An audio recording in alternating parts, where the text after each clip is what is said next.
মারা করবে, ছুঁড়ে ফেলে দেবে, এটা তো অনেক আগেই বলা হয়েছে, এটা অনেক আগে বেশ কয়েকটা ভিডিওতে বলেছি। সুতরাং তার ভিতরে যদি বোধ থাকতো তাহলে তিনি অনেক আগেই নির্বাচিত সরকার আসার পরপরই তিনি পদত্যাগ করতেন।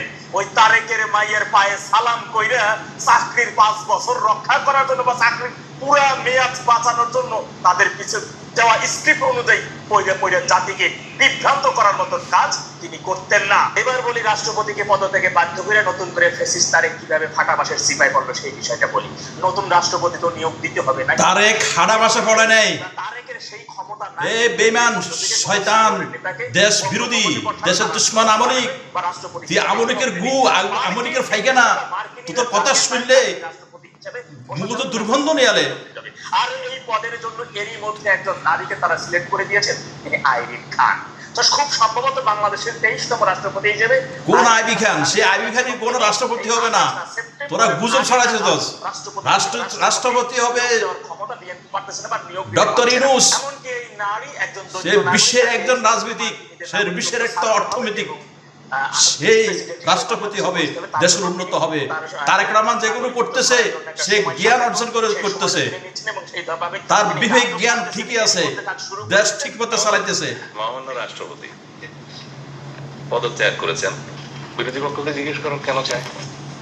বিভিন্নভাবে আইন বিধি লঙ্ঘন করে দেশের জনগণের সেবা প্রাপ্তিতে বাধা দিবে অথবা অন্যায় করবে, তাদেরকে তিরস্কৃত করবে, এই ধারা আমাদের অব্যাহত থাকবে। তা আগেও হয়েছে।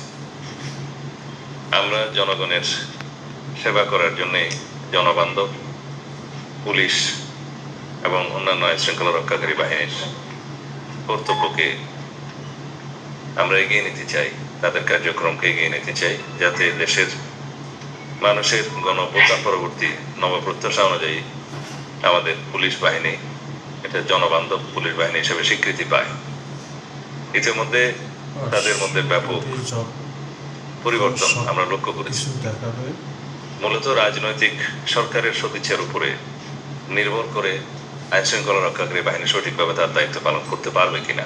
অতীতে যেটা দেখা গিয়েছে, ফ্যাসিবাদী সরকারের সময়ে তারা রাজনৈতিক উদ্দেশ্য চরিতার্থ করার জন্য, নিজেদের অবৈধ ক্ষমতাকে দীর্ঘস্থায়ী করার জন্য তারা রাষ্ট্রের সকল বাহিনীকে তারা ব্যবহার করেছে, অপব্যবহার করেছে।